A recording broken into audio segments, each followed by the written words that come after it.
Wibi, gue punya cerita tentang satu perempuan, kita sebut aja namanya Rina. Dan ini pengalaman dia waktu umur 5 tahun. Rina punya satu adik laki-laki yang beda 2 tahun sama dia, dan mereka tinggal di Magelang. Nah, kata almarhum papanya Rina, waktu adiknya Rina ini masih bayi, dia tuh sempat keliling kompleks sama babysitternya yang kita sebut aja namanya Mbah ya. Terus setelah muter-muter komplek itu, mbahnya tuh cerita kalau pas lagi jalan-jalan, si mbahnya nih disamper sama kayak nenek-nenek yang gak dikenal. Terus nenek-nenek itu bilang, jaga anak ini baik-baik, ada sesuatu sama anak ini. Semenjak hari itu, bapak sama ibunya Rina tuh langsung ekstra banget lah buat jagain adiknya Rina. Tapi makin lama, tanda-tanda aneh tuh malah lebih ada ke dirinya si Rina. Nah, si ibunya Rina tuh cerita kalau Rina tuh jadi punya kayak teman hayalan yang cuma si Rina sendiri nih yang bisa ngeliat. Rina juga katanya sering mimpi kalau dia tuh diajak main sama jin-jin yang ada di rumah dia itu. Dan makin bertambahnya umur, gangguan yang Rina rasain tuh makin banyak lagi. Jadi di rumahnya Rina ada mbak yang kerja dan nginep di rumah. Mbak yang kerja di rumah Rina ini tuh masih kuliah.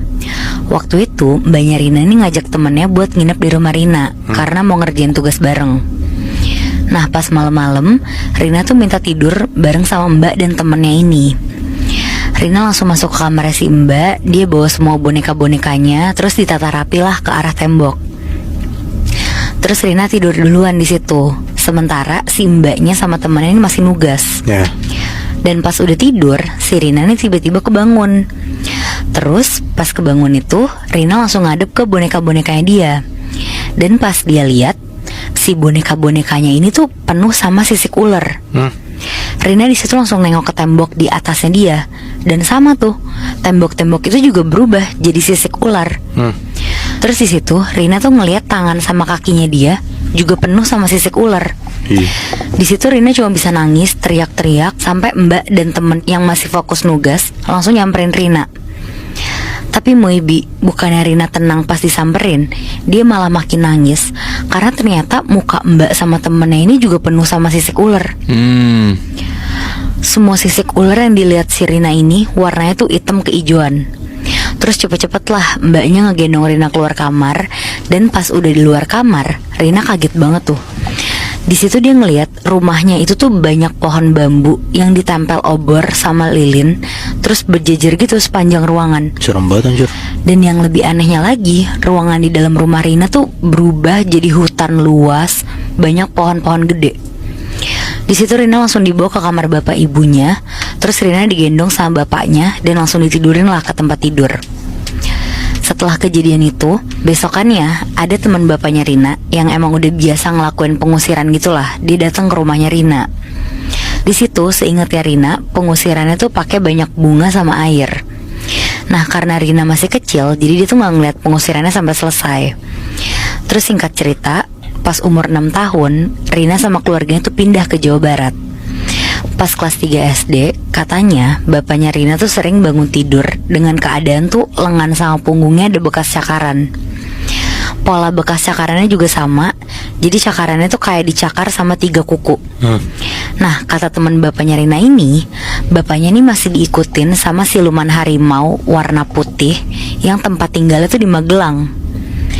Tapi setelah itu, teman bapaknya Rina tuh ngingetin bapaknya buat selalu hati-hati. Dan karena kejadian itu, Rina tuh jadi dapat jawaban tentang sisik ular yang dialamin itu waktu itu.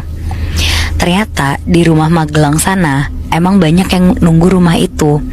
Salah satunya tuh siluman ular yang bukan cuma 1, tapi ada 2. Dan kedua ular itu tuh selalu ada di atas rumah. Rumah di Magelang itu tuh jadi kayak komplek baru gitu. Jadi masih sedikit lah rumahnya. Dan lebih banyak tuh kayak ada semak-semak, sawah, sama kebun orang gitu. Terus ada lagi nih Moibi, cerita yang gak cuma dialamin sama ibunya Rina dan Rina sendiri, tapi persisnya yang ngalamin tuh adiknya yang masih kecil. Jadi kejadiannya ini tuh 2 tahun yang lalu, tahun 2022. Awal mulanya ibunya Rina nih lagi ngandung anak yang ketiga. Jadi anak pertama itu Rina, terus yang kedua tuh ada adik laki-lakinya yang masih kelas 2 SD, dan yang ketiga ini masih di kandungan. Nah, waktu ibunya lagi ngandung selama 9 bulan itu gak ada kejadian apa-apa sama sekali. Sampai akhirnya ibunya Rina tuh lahiran di salah satu bidan yang tempatnya tuh gak terlalu jauh dari rumahnya. Cuma yang bikin seremnya itu, di depan lokasi tempat ibunya lahiran itu kayak ada sungai yang banyak pohonnya gitu. Dan sekitar jam 11 siang proses lahirannya lancar nih. Cuma katanya keluar kakinya dulu. Dan adiknya Rina itu perempuan.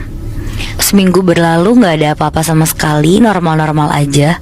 Sampai beberapa hari setelah itu, adiknya Rina yang bayi ini tuh setiap jam 3 sore sampai subuh nangis-nangis gak mau minum ASI. Terus setiap kali ngelihat wajah ibunya si Rina kayak takut gitu si bayi ini. Terus kalau siang-siang dia biasa aja nih mau minum ASI. Tapi sejak jam 3 sore sampai subuh balik lagi tuh dia gak mau minum dan nangis-nangis. Sampai akhirnya si ibunya Rina nih agak-agak frustasi gitu. Terus akhirnya dia tuh cerita lah ke ibu RT. Dan ibu RT-nya ini tuh kayak ngerukiah anak bayinya ini. Kebetulan si ibu RT-nya ini tuh kayak tahu sedikit-sedikit lah sama hal kayak gini. Tapi abis dirukiah itu beberapa jam setelahnya selalu balik lagi kayak gitu. Si bayinya ini tuh gak mau minum ASI lagi. Sampai akhirnya si Rina ini mimpi. Di mimpinya ini si Rina tuh ngeliat ada sosok cewek lagi jongkok di depan adik bayinya dia yang lagi tidur. Rambutnya tuh panjang nutupin mukanya. Posisi adik bayinya dia ini tuh lagi tidur di ruang tamu. Soalnya di rumah itu tuh cuma ada satu kamar. Dan itu ditempatin sama adik laki-lakinya yang kelas 2 SD. Nah besokannya si Rina langsung cerita tentang mimpinya dia